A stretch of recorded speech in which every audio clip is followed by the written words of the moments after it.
എന്റെ ജീവാമൃതം.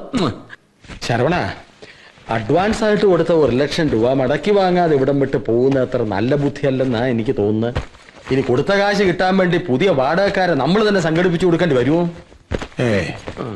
കണ്ടിട്ട് ചതിക്കണ കൂട്ടരൊന്നല്ല, കാശ് കിട്ടി തരാതിരിക്കില്ല. നീ ഒന്നും അനുസരിക്കില്ലല്ലേ? എന്താടി വീട്ടിൽ വന്ന് അമ്മയുടെ അടുത്ത് പറഞ്ഞാൽ ഞാനങ്ങ് പേടിക്കുന്നു കഴിയും. പൊളിച്ചെടുക്ക്, ജീവനോടെ കുഴിച്ചു മൂടും ഞാൻ.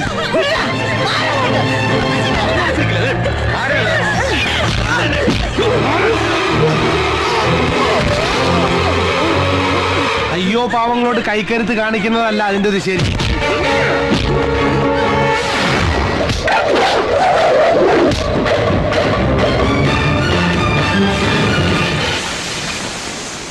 ഇനി ഒരു അടി മുന്നോട്ട് വച്ച് നോക്കടാ.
ഉണ്ടാക്കിയ തന്തയുടെ അവകാശം പറഞ്ഞുകൊണ്ട് ഇനി മേലാൽ ഈ വീട്ടിൽ കാലുകുത്തിയ സ്വന്തം അമ്മയ്ക്ക് വായിക്കരിടാൻ നാട്ടുകാർ പോണോന്നും കരുതി കെട്ടും കെട്ടി ഇറങ്ങിയതാ. പക്ഷെ ഇപ്പൊ പോയാൽ ശരിയാവില്ല.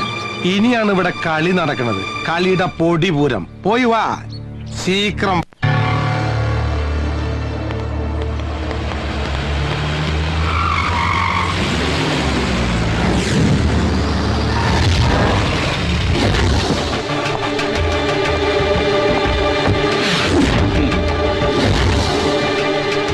ഞാൻ അന്നേ പറഞ്ഞതാ, പുലിവാലുള്ള കേസാണെങ്കിൽ എന്നെ കച്ചവടത്തിൽ നിന്ന് വിട്ടേക്കെന്ന്. ഗോകുലം വീടിന്റെ പേരിന് എന്നെ തന്ന ചിക്കിലി വാരി നെഞ്ചോട് ചേർത്തപ്പോ നീ എന്നോടൊരു വാക്ക് പറഞ്ഞായിരുന്നു. അത് ജോസേട്ടാ, രണ്ടു മൂന്ന് പെണ്ണുങ്ങളെ വീടൊഴിപ്പിക്കാൻ പറ്റിയില്ലെങ്കിൽ ആണാന്ന് പറഞ്ഞ് നടന്നിട്ട് എന്താടാ കാര്യം? എന്തായാലും നിന്റെ അച്ഛന്റെ വെപ്പാട്ടിയുടെ മക്കള് കേമട്ടുകൾ തന്നെ. ജോസേട്ടൻ അവരൊന്ന് പരിചയപ്പെടണമല്ലോ. ഈ ഓർമ്മയ്ക്കായിട്ട് പിള്ളേരൊക്കെ ചെയ്യുമല്ലോ. എന്തോട്ടാ പറഞ്ഞ എടാ കണാരാ ഏതോ ഒപ്പിട്ട് വാങ്ങൂലടാ ഓട്ടോഗ്രാഫ്. ആ അത് തന്നെ. നിന്റെ മറ്റേ വകയിലെ പെങ്ങന്മാരെ കണ്ടിട്ട് ജോസേട്ടൻ അതൊരെണ്ണം സംഘടിപ്പിക്കണം. ജോസേട്ടാ അതിപ്പോ എന്താ പെങ്ങന്മാരുടെ മുമ്പിൽ നാണം കെട്ടപ്പോ ഇടകളാക്കാം. ഒന്ന് ഞാൻ പറഞ്ഞേക്കാം, ആരെ കൊണ്ടിട്ടാലും എന്റെ കാര്യം നടന്നിരിക്കണം. ഒന്നും രണ്ടുമല്ല, ലക്ഷങ്ങളാണ് നിന്നെ വിട്ടോട്ട് ഞാൻ ഇറക്കിയിരിക്കുന്നത്.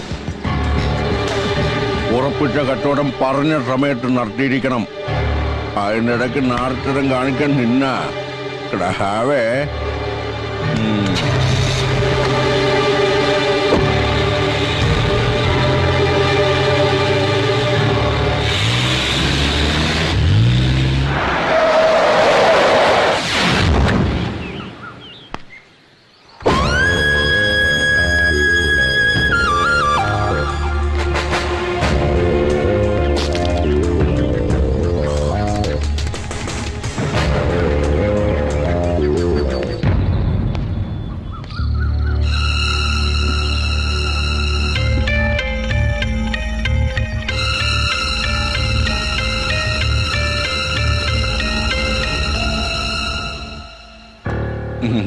ഞാൻ ജോസേട്ടൻ എല്ലാരും വിളിക്കുക. ചന്തയില് കച്ചവടാ നേന്ത്രക്കൊലയുടെ. അത് മൊത്തത്തിലും ഉണ്ട്, ചില്ലറയായിട്ടും ഉണ്ട്. പിന്നെ കൂട്ടത്തിൽ ഇത്തിരി വസ്തുവിന്റെ ഏർപ്പാടും ഉണ്ട്. ഒക്കെ കൂടി ഒരു വിധത്തിൽ അങ്ങനെ പിടിച്ചു നിൽക്കുന്നു. ഇതൊക്കെ ഞങ്ങളോട് പറയാൻ ആ പെമ്പിള്ളേരായ ഇങ്ങനെ വേണം. ജോസേട്ടന് ഇതേ സ്വഭാവാ. നേരെ വാ നേരെ പോ. ഇനിയിപ്പൊ കാര്യങ്ങൾ നേരെ രൂപ അങ്ങ് പറയാമല്ലോ. ഇവരുടെ ആങ്ങളെ രവിശങ്കർ ഈ പൊരയും പറമ്പും എനിക്ക് കച്ചവടം ചെയ്തിരിക്കുക. എഴുതിയ കരാറിന്റെ കാലാവധി ഏകദേശം തീരാറായി. പൊന്നാങ്ങളെ പറഞ്ഞ പെങ്ങന്മാര് കേൾക്കില്ലെന്നറിയാം. അതുകൊണ്ട് നിങ്ങളുടെ തിരുമുഖം കണ്ട് സങ്കടം പറയാൻ വന്നതാ. ആ കയ്യിലിരിക്കുന്ന കാശ് കൊടുത്ത് കടിക്കുന്ന പട്ടിയെ വാങ്ങിച്ച അവസ്ഥയിലാ ജോസേട്ടൻ. സാധാരണ കഴിക്കുന്ന പട്ടിയെ വിഷം കൊടുത്ത് കൊള്ളുക എന്റെ ഒരു രീതി. വല്ലവനൊക്കെ എഴുതി തന്ന ഏതോ കരാറിന്റെ പേര് പറഞ്ഞ് ഞങ്ങൾ ഇവിടെ ഇറക്കി വിടാൻ ആരും കരുതണ്ട. അങ്ങനെ തറപ്പിച്ച് പറയണോ പക്ഷേ? ഒരു കാര്യം ഞാൻ പറഞ്ഞേക്കാം, ഇണങ്ങിയാൽ എല്ലാവർക്കും കൊള്ളാം. ഇനി അതല്ല, ഉണ്ടേ വെച്ച് പൊന്നാങ്ങളെ തല്ലി ഒരിക്കലും പോലെ എന്റെ അടുത്ത് വന്നാണ്ടല്ലോ, കടയിൽ നേന്ത്രക്കായ തൂക്കിയിടുന്ന പോലെ തള്ളിക്കൊണ്ട് കേട്ടി തൂക്കും എല്ലാത്തിനെയും. ഇനി ഞാനിവിടെ കാലുകൂട്ടുന്നത് ഈ വീടിന്റെ ഉടമസ്ഥനായിട്ടായിരിക്കണം. മറിച്ച് നമ്മൾ തമ്മിൽ ഇതുപോലൊരു കൂടിക്കാഴ്ച ഉണ്ടാവാൻ പാടില്ല.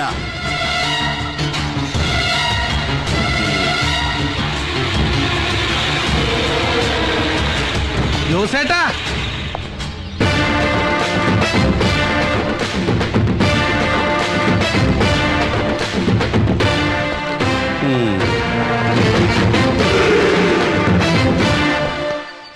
ഈ പാവങ്ങള് താമസിക്കുന്നിടത്ത് വന്നിട്ട് ചുമ്മാ അങ്ങോട്ട് തിരിച്ചു പോവാ. ഒരു കപ്പ് കാപ്പി കുടിച്ചിട്ട് പോവാ ജോസേട്ടാ.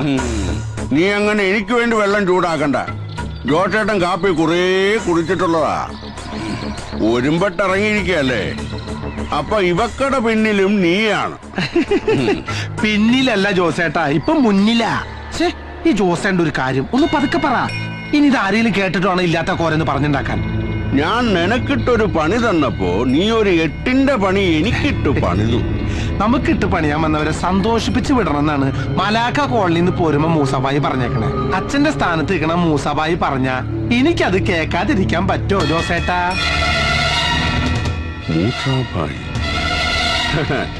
നിന്റെ ചോരത്തിളപ്പ് എനിക്ക് മനസ്സിലാവും.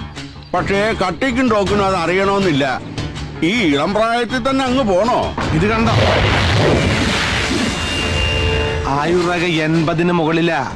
തന്റെയും പുക കണ്ടേ ഞാൻ പോവൂ. ഈ പ്രായത്തില് തനക്കങ്ങോട്ട് പോകണമെന്നുണ്ടോ? തൽക്കാലം പോവാൻ നോക്ക്.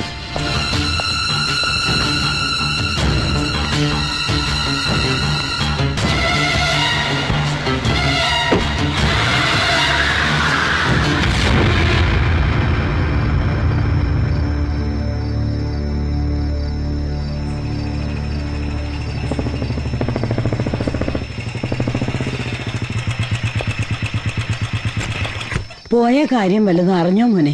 ഈ വീട് കൊടുക്കാമെന്ന ധാരണയിൽ നല്ലൊരു തുക ജോസേട്ടന്റെ കയ്യിൽ നിന്ന് രവിശങ്കർ അഡ്വാൻസ് വാങ്ങിയിട്ടുണ്ട്.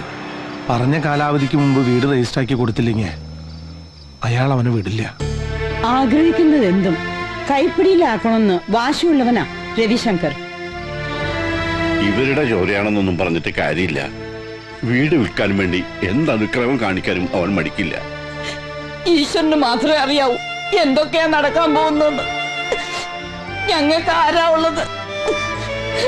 അങ്ങനെയൊന്നും ചിന്തിക്കണ്ട. മനസ്സ് തുറന്ന് എന്തെങ്കിലും പറയണമെന്ന് തോന്നുമ്പോ എന്നോട് പറയാലോ. ഒരു മകനെ പോലെ കരുതിയാ മതി.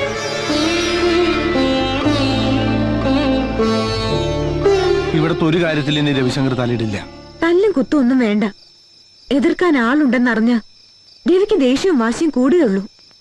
സ്വന്തം അമ്മ പോലും പറഞ്ഞാൽ അനുസരിക്കാത്തവനാ രവിശങ്കർ. ഇവിടെ കോടതി നിയമൊക്കെ ഉണ്ടല്ലോ മുത്തശ്ശി. നമുക്ക് ആ വഴിക്കൊന്നും ആലോചിക്കാം. എന്താ? അല്ല, ഞാൻ പറഞ്ഞെന്നുള്ളൂ. എല്ലാവരും കൂടി ആലോചിച്ചൊരു തീരുമാനം എടുത്താൽ മതി. എന്നെ കൊണ്ട് കഴിയാവുന്ന എന്ത് സഹായം ഞാൻ ചെയ്യാം.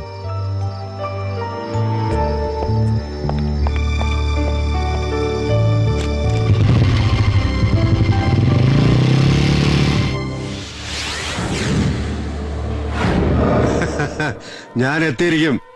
May I come in, sir? Yes. Okay, don't worry. I will be there within 15 minutes, right? Good morning, sir. Good morning. ഇരിക്ക്. Yes, പറയൂ.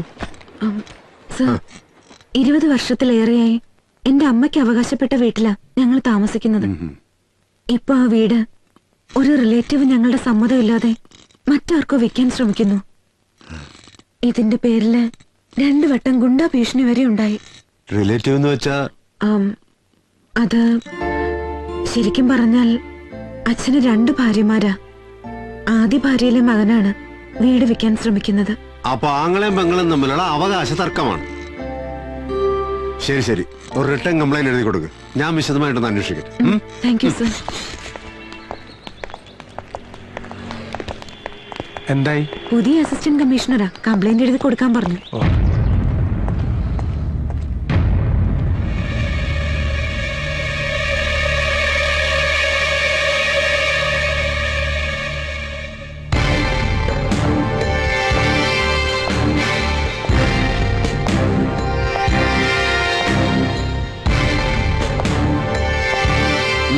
നിനക്കിവിടെ എന്താ കാര്യം? സർ, എന്റെ കൂടെ വന്നതാണ്. ഇവന്റെ ഒക്കെ പ്രൊട്ടക്ഷൻ പോരാഞ്ഞിട്ടാണോ മാഡം ഇങ്ങോട്ട് എഴുന്നള്ളിയത്? സർ, ഇയാളുടെ ബാക്ക്ഗ്രൗണ്ട് അറിയോ? എന്റെ ബാക്ക്ഗ്രൗണ്ട് പഠിക്കാനല്ല, ഇവരുടെ ബാക്ക്ഗ്രൗണ്ട് പറയാനാ വന്നത്. നിയമത്തിന്റെ വഴിക്ക് സാറ് പോവാൻ തയ്യാറല്ലെങ്കിൽ ഇവരുടെ കുടുംബത്തിനുള്ള പ്രൊട്ടക്ഷൻ ഞാൻ കൊടുക്കും. വേണ്ട, ഇത് സ്ഥലം വേറെയാ. നീ മലാക്ക കോളനിയുടെ ബലത്തിൽ കളിച്ച കളി ഇവിടെ എടുത്താ നിന്നെ ഞാൻ കളി പഠിപ്പിക്കും. ആദ്യം നല്ലൊരു പച്ചിരുമ്പ് കൊണ്ട് നട്ടല് പണിതിട്ട് വാ. അപ്പ കളിക്കാൻ നമുക്കൊരു പുലിക്കളി.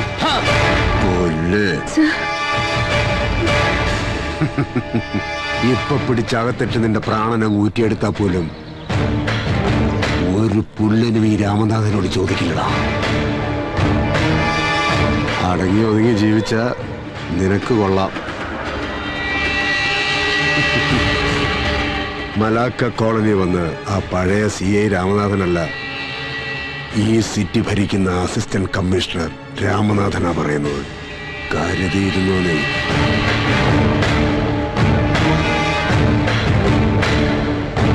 പക്ഷേ തെരുവിൽ കിടന്ന് തമ്മിത്തല്ലി ചാകാൻ വിധിക്കപ്പെട്ട ഇവനെ പോലുള്ള ചെറ്റകളെ കൊണ്ട് നടന്നാലേ പാതിരായ്ക്ക് പൊരയില് പോലീസ് കേറി നിരങ്ങും മോളെ, മറക്കണ്ട. ആ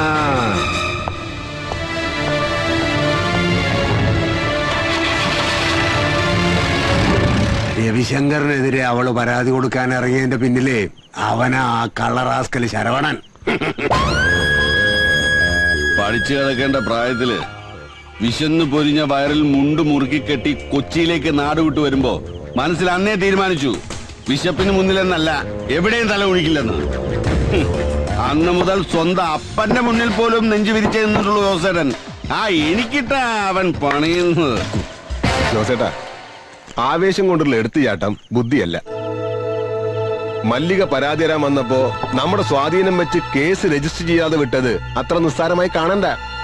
അവരെങ്ങാനും വല്ല പീഡനെന്നും പറഞ്ഞ് വനിതാ സെല്ലി പോയാ സംഗതി ആകെ കുളമാകും. മാർഗമല്ല, ലക്ഷ്യമാണ് പ്രധാനം.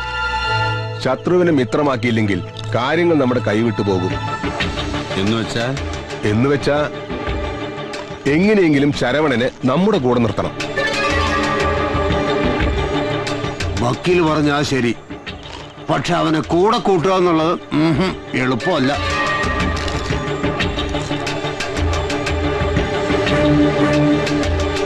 ഒരു കാലത്ത് ആളുകളെ കിടുകിട വിറപ്പിച്ച മൂസാഭായിയാണ് അവന്റെ തലതൊട്ടപ്പൻ.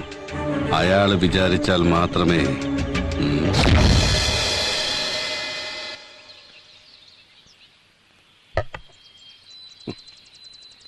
ജോസിന് അറിയാലോ നമ്മുടെ ഒരു അവസ്ഥ. ഏതായാലും ഓൻ വരട്ടെ. തലശ്ശേരി എന്നുള്ള ബന്ധത്തില് ഈ കുട്ടി ഒരാളല്ലേ ഉള്ളൂ. ഖദീജ മയ്യത്തായപ്പോ വേറൊരു നിക്കാഹിന് പലരും നിർബന്ധിച്ച്. പക്ഷേ ഇവളുടെ കാര്യം ഓർത്തപ്പോ വേണ്ടെന്ന് വെച്ചു.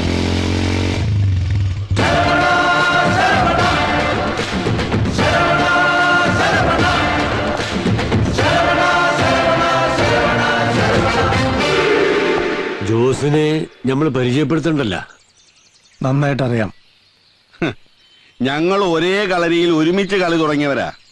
ഇടയ്ക്ക് വെച്ച് ഞാനൊന്ന് കളം മാറി കച്ചവടത്തിലേക്ക് തിരിഞ്ഞു. മൂസാഭായി പഴയ പണിയിൽ. അതുകൊണ്ട് ഞാൻ അല്പം മെച്ചപ്പെട്ടു. ഇല്ലെങ്കിൽ മൂസാഭായിയെ പോലെ ഞാനും ഇങ്ങനെയൊക്കെ തന്നെ ആയി പോയേനെ. കർത്താവിന്റെ ഓരോ കളിയേ. നിനക്ക് ചെറുപ്പമാണ്. ബുദ്ധിയും ധൈര്യവും ആരോഗ്യവും ധാരാളമുണ്ട്. നീ ഒന്നും മനസ്സ് വച്ചാൽ എന്നെക്കാൾ ഉയർത്തി നിനക്കെത്താം. മൂസാഭായിയോട് കാര്യങ്ങളൊക്കെ ഞാൻ പറഞ്ഞിട്ടുണ്ട്. ഭായിക്ക് സമ്മതമാണ്. മനസ്സിലായില്ല. കാര്യം അങ്ങ് തുറന്നു പറയാം. ഗോകുലം വീടിന്റെ കാര്യത്തിൽ ഇനി നീ ഇടങ്കോലിടരുത്. പകരം ലാഭത്തിന്റെ ഒരു വിഹിതം നിനക്കും തരാം. തന്നേക്കാൾ കരുത്തനാണ് എതിരാളി എന്ന് കാണുമ്പോ കോംപ്രമൈസിന് ഒരുങ്ങുന്ന സാധാ കൊട്ടേഷൻ ടീമുള്ള ലിസ്റ്റിൽ എന്നെ പെടുത്തരുത്. ആദ്യം ഗോകുലം വീടിന്റെ ഡീലിങ്സ് മാറ്, എന്നിട്ടാവോ നമുക്ക് ബാക്കി കാര്യം സംസാരം. എന്റെ മൂസാഭായി, നിങ്ങളുടെ മകളുടെ നിക്കാഹിനും ഇനിയുള്ള കാലം സൂചി ജീവിക്കാനുള്ള ചിക്കിലിയാ ഞാൻ തരാമെന്ന് പറഞ്ഞത്. എന്നാ പിന്നെ ജോസേട്ടന് പോവാം.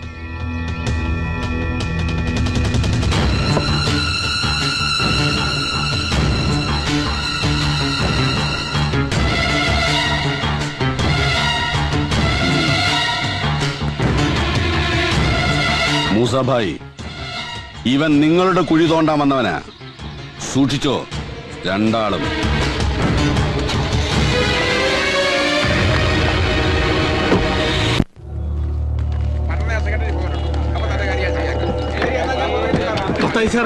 ഇവന്റെ കാര്യം ഞാൻ പറഞ്ഞല്ലോ, ശരിയാക്കാം. ഓക്കെ.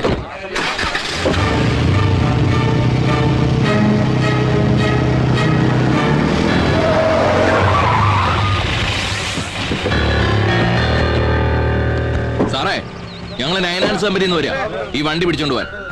പലതവണ പറഞ്ഞിട്ടും കുടിശ്ശിക അടച്ചു തീർക്കാത്തോണ്ട് വണ്ടി തിരിച്ചു പിടിക്കണമെന്നാ ഞങ്ങൾക്ക് കിട്ടിയ ഓർഡർ. ഈ നിൽക്കുന്ന ആരാന്നറിയോ? ഞങ്ങളുടെ പാർട്ടിയുടെ കേന്ദ്രത്തിലെ ജോയിന്റ് സെക്രട്ടറിയാ. IACCയുടെ അനിശ്ചയത്തിൽ നേതാവാ. IACC അല്ല, വണ്ടിയുടെ CC അടയ്ക്കേണ്ട കാര്യ. ഒരു വർഷത്തെ കുടിശ്ശിക ബാക്കിണ്ടേ. കുടിശ്ശികയും കുടിപ്പകയും നടുറൂട്ടി ചർച്ച ചെയ്യേണ്ട. അടയ്ക്കാനുള്ളതൊക്കെ കേന്ദ്ര കമ്മിറ്റി കഴിഞ്ഞിട്ട് ഞാനൊന്ന് ആലോചിച്ചിട്ട് അറിയിക്കാം. ഇപ്പൊ വണ്ടി എടുത്ത് മാറ്റണ. കേന്ദ്രത്തില് നമ്മളൊക്കെ ജോയിന്റിലെ കാര്യങ്ങള്, കേരളത്തില് കളി വേറെ സാറേ. പക്ഷെ ഇപ്പൊ വണ്ടി കൊണ്ടേ പോകൂ. നീ എന്നെ രാഷ്ട്രീയം പഠിപ്പിക്ക. കുറച്ച് ഗുണ്ടായുസവും കുതിയാലോട്ടൊക്കെ കളിച്ചിട്ട് തന്നെയാ ഈ കതറൂട്ട് ഞാൻ ഇപ്പോഴും നടക്കുന്നത്. ഉജാല മുക്കി തെച്ച് വടിവാക്കി ഈ കതറുമിട്ട് മഹാത്മാഗാന്ധിയുടെ ക്വാളിറ്റി പറഞ്ഞ് കോളീസിൽ പാഞ്ഞടക്കുന്ന രാഷ്ട്രീയ നേതാവിന്റെ അടവ് നയം ഇവിടുത്തെ നാട്ടുകാർക്ക് നന്നായിട്ട് അറിയാം. പക്ഷേ എടുത്ത വണ്ടിയുടെ അടവ് തിരിച്ചടച്ചില്ലെങ്കിൽ ഞങ്ങള് CC-കാരുടെ അടവ് നയം സാറിനെ അറിയിക്കേണ്ടി വരും. ജോയിന്റ് സെക്രട്ടറി അന്ന് നോക്കൊന്നുമില്ല, അടിച്ച് ജോയിന്റ് ഇളക്കി കളയും ഞാൻ. നീ എന്ത് ചെയ്യുന്നാടാ? ഞങ്ങൾ ഇത്ര അണികളുള്ളപ്പോ ഷൺമുഖ, നീയൊക്കെ സമരത്തിന് സർക്കാർ വണ്ടിയുടെ ടയർ കുത്തി പൊട്ടിച്ച പഴക്കമുള്ളൂ. എനിക്ക് വയറ് കുത്തി പൊട്ടിച്ച തഴക്കം. പൊട്ടലു വാരി സമരമാല തീർക്കും ഞാൻ. നീയൊക്കെ അണിയല്ല, നീയൊക്കെ പാർട്ടിയുടെ വെറും ആണിയാ. വേണ്ട വേണ്ട.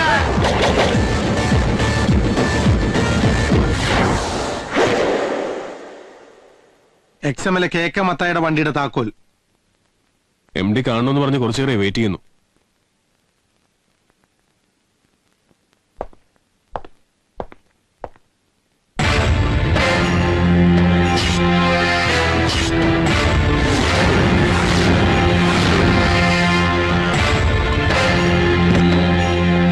വരണം. ഈ കസേരയിൽ നീ എന്നെ ഒട്ടും പ്രതീക്ഷിച്ചില്ല അല്ലേ? ആരും പ്രതീക്ഷിക്കാത്തടത്ത് പ്രത്യക്ഷപ്പെടുക, അത് ജോസേട്ടന്റെ സ്റ്റൈലാ. 99 ഫൈനാൻസേഴ്സ് ബാധ്യത അടക്കം ഞാനിങ് ഏറ്റെടുത്തു. ഒപ്പം നിന്നെയും. അങ്ങനെ ഒരു കരാർ നീ ഒപ്പിട്ടിട്ടുണ്ടേ. ഞാൻ അന്നേ നിന്നോട് പറഞ്ഞില്ലേ, പണത്തെക്കാളും കായികപരത്തെക്കാളും എതിരാളിയെ ജയിക്കാൻ വേണ്ടത് ബുദ്ധിയാ. അസലായി, നന്നായി. പക്ഷെ ഇതുകൊണ്ടൊന്നും എന്റെ ജോസേട്ടൻ ജയിച്ചു എന്ന് വിചാരിക്കണ്ട. എന്റെ വിജയങ്ങളുടെ കണക്ക് ഈ നഗരത്തിലെ മണൽത്തരികൾക്ക് വരെ അറിയാം. ഇതെന്റെ ഘട്ടകമാ. അടങ്ങി ഒതുങ്ങേണ്ട സമയത്ത് ആവേശം കാട്ടിയ അങ്ങ് പരലോകത്ത് ചെല്ലുമ്പോ ഉണ്ടാക്കിയ തന്ത പാഞ്ചിക്ക് പോലും തിരിച്ചറിയാൻ പറ്റാത്ത പോലെയാവും.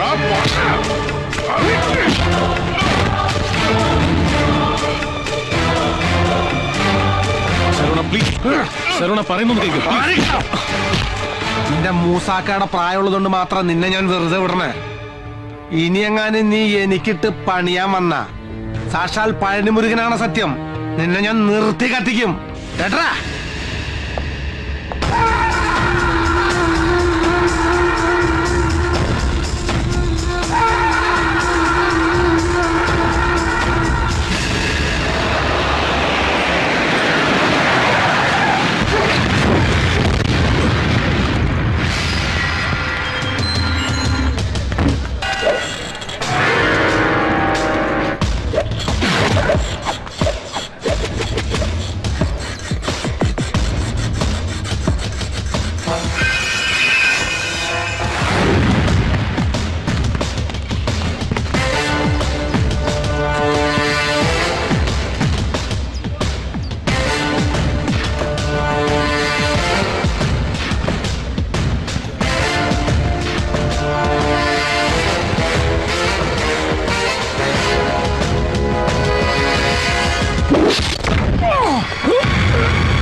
ഒന്ന് റെസ്റ്റ് ചെയ്തതിനു ശേഷം ഡിസ്ചാർജ് ചെയ്യാം.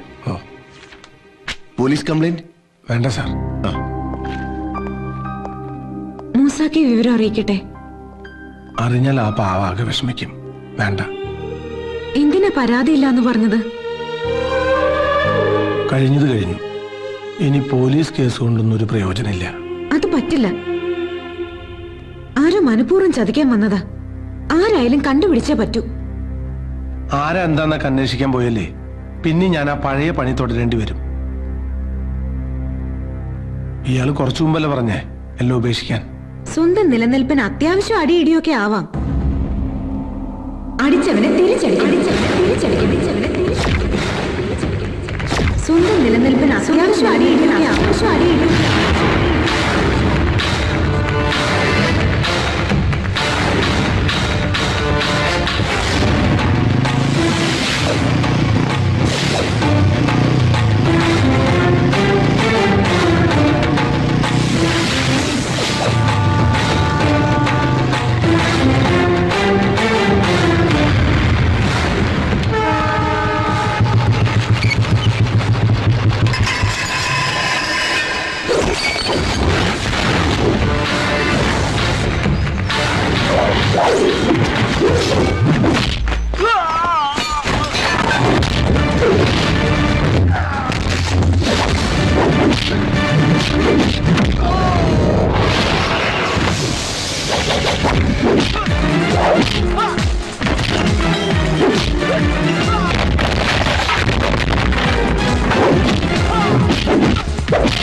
നമസ്കാരം. നമസ്കാരം നമസ്കാരം. എന്താ വൈകിയത്?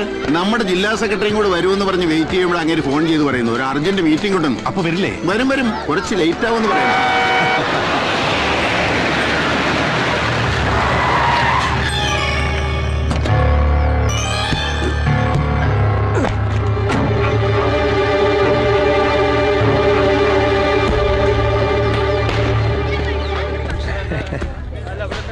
ജോസേന്റെ പേരക്കുട്ടിയുടെ പിറന്നാളിന് ഞാനില്ലാതെ എന്താഘോഷം? വിളിക്കാത്ത പാട്ടിൽ നിനക്കെന്താണ് കാര്യം? മാന്യന്മാർ ഒത്തുപിടിക്കുന്നിടത്ത് ഒരു സീൻ ഉണ്ടാക്കാനാണ് ഭാവെങ്കിൽ വന്ന കോരത്തിലായിരിക്കില്ല തിരിച്ചു പോകുന്നത്. കോളേജ് പിള്ളേരുടെ കൂടെ സ്റ്റാർ ഹോട്ടലിൽ പോയി അന്തിക്ക് 2 ലാർജ് അടിച്ച് മഴ നൃത്തം ആഘോഷിക്കുന്ന നിന്റെ ഈ ഭാര്യയുടെ സ്റ്റാറ്റസിൽ അഭിമാനം കൊള്ളുന്ന നീയാണോ മാന്യൻ?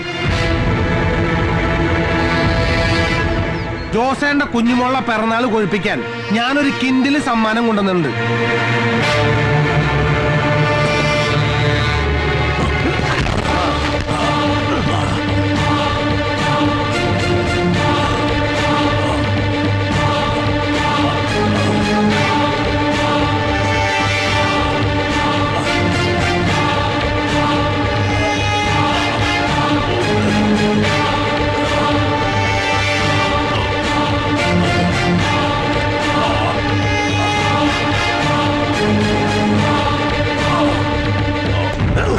കൊടുക്കണ ജോസേനൊരു സമ്മാനം.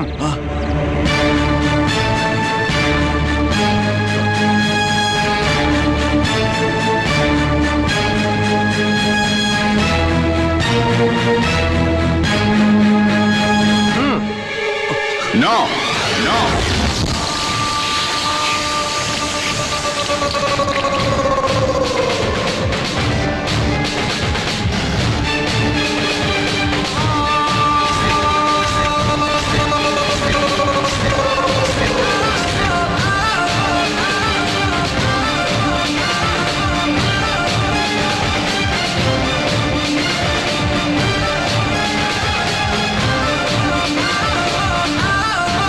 അപ്പന്റെ നേരെ കൈ ഉയർത്താൻ മാത്രം നീ വളർന്നിട്ടില്ലടാ.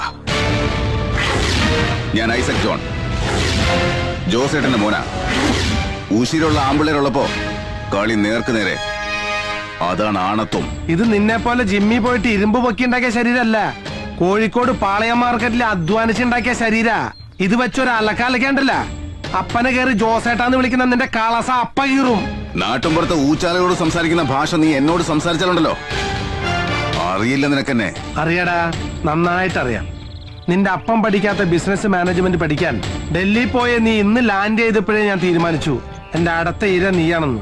മോനെ ഐസ്പ്രൂട്ടെ, ഞങ്ങളെ പോലുള്ളവരെ മാനേജ് ചെയ്യാൻ നിപ്പ പിടിച്ച മാനേജ്മെന്റ് മാത്രം പോരാ. മേലാൽ ഇത്തരത്തിലുള്ള പോക്കിരുത്തരന്ന് നിന്നാ സ്മാർട്ട് ആകാം, പക്ഷെ ഓവർ സ്മാർട്ട് ആവരുത്. എന്നെ അപ്പനെ അപമാനിച്ച് നീ രക്ഷപ്പെട്ടു എന്ന് കരുതണ്ട.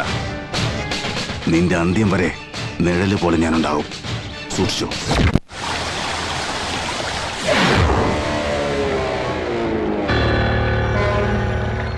നമുക്കവനെ തട്ടണം ജോസേട്ടാ.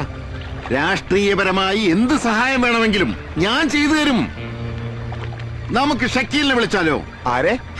മുംബൈയിൽ നിന്ന് ചോട്ടാ ഷക്കീലിനെ. അയ്യാ, ഒരു ചക്കീല നടു റോട്ടിൽ തന്റെ വണ്ടി പിടിച്ചുകൊണ്ട് പോയപ്പോ ഈ രാഷ്ട്രീയ സ്വാധീനവും ചക്കീലും ഒക്കെ എവിടെയായിരുന്നു? മുക്കാ ചക്രത്തിന്റെ വിലയില്ലാത്ത ഉപദേശമായി വന്നിരിക്കുന്നു. ഏതോ അസംബ്ലി ഉറക്കത്തിന് ഉടനെ പിച്ചും പേയും പറയുന്നല്ലോ ഓരോന്ന് വിളിച്ചു പറയാനേ ഇത് നിയമസഭയല്ല. അവന്റെ അമ്മയുടെ ഒരു ഇന്റർസ്റ്റേറ്റ് കൊട്ടേഷൻ. ഞാൻ അപ്പോഴേ പറഞ്ഞതാ പാണ്ഡ്യ വിശ്വസിക്കാൻ കൊള്ളുകയല്ലെന്ന്. ജോസേട്ടാ, ഒരു അബദ്ധം പറ്റിയെന്ന് വെച്ച് പാണ്ഡ്യനെ അങ്ങനെ തള്ളിക്കളയണ്ട. ചതിയിലൂടെ ആണെങ്കിലും അവൻ ശരവണന്റെ പണി തീർത്തിട്ടേ മടങ്ങും. വക്കീലെ, താനിനി ആ തമിഴന്റെ വീരഗാഥകൾ പാടണ്ട. സകല ചട്ടമ്പിത്തരങ്ങളുടെ ആൾരൂപമായ ക്രിമിനൽ ലോയറും നഗരം നിയന്ത്രിക്കുന്ന അസിസ്റ്റന്റ് കമ്മീഷണറും കാൽ കാശിന് വിലയില്ലാത്ത കുറെ കവല ചട്ടങ്ങളും കൂടി എന്റെ അപ്പന് ബുദ്ധി ഉപദേശിച്ചത് എന്തുണ്ടായി? നിങ്ങളൊക്കെ കൂടി ഗോകുലം വീടിന് ഡീൽ തുടങ്ങിയിട്ട് കാലം കുറെ ആയല്ലോ. ഒരു കിഴവനെയും കിഴവിയെയും ഫ്ലഷ് മാർക്കറ്റിൽ ആയിരങ്ങൾ വില വരുന്ന രണ്ട് അവിഹിത പെൺസന്താനങ്ങളെയും അവരെ പ്രൊട്ടക്ട് ചെയ്യുന്ന ഒരു ചെറ്റയും പിടിച്ച് തെരുവ് തള്ളാൻ ഒരു ചെറുവിരലെങ്കിൽ അനക്കാൻ പറ്റുമോ നിങ്ങൾക്ക്? എന്നിട്ടൊരു ഉളുപ്പില്ലാതെ ഒന്ന് പൊലമ്പുന്നു. നാണം കെട്ടവന്മാര്. ഐസക്ക് വിചാരിക്കുന്ന പോലെ കാര്യം അത്ര എളുപ്പമല്ല. ശരവണ്ണ എനിക്ക് നേരത്തെ അറിയാം. പണിത് അവനിട്ട് തിരിച്ചു പണിതേ അവൻ ഉറങ്ങും. കൊച്ചി ഭരിക്കുന്ന അസിസ്റ്റന്റ് കമ്മീഷണർക്കും ഒരു ഏഴാം കൂലിയെ പേടി. നിങ്ങളൊരു കാര്യം മനസ്സിലാക്കണം. മിനിസ്റ്ററുടെ PA തൊട്ട് ലോക്കൽ സെക്രട്ടറിമാർക്ക് ഒരു ലക്ഷങ്ങൾ മറിച്ച തന്നെ പ്രമോഷനോടുകൂടി കൊച്ചിയിലേക്ക് കൊണ്ടുവന്നത് ഞങ്ങൾക്കൊപ്പം നിൽക്കാൻ. എന്റെ ഫ്രണ്ട്സിനിടയിൽ വെച്ചാ അവൻ അപ്പനെ അപമാനിച്ചത്. അതെന്നെ കൊല്ലുന്നതിന് തുല്യവാ. ഒരു വഴിയുണ്ട്. സ്വന്തം അച്ഛന്റെ പേരിലുള്ള സ്വത്ത് വിൽക്കാൻ ചെന്ന രവിശങ്കറെ ശരവണനെ കൊണ്ട് കൊല്ലിക്കാൻ ശ്രമിച്ചു എന്നതിന് ഗുണ്ട ആക്ട് പ്രകാരം ഒരു കേസ്. പിന്നെ കുറെ കാലത്തേക്ക് അവൻ പുറലോകം കാണില്ല. മല്ലികയകത്താക്കാം.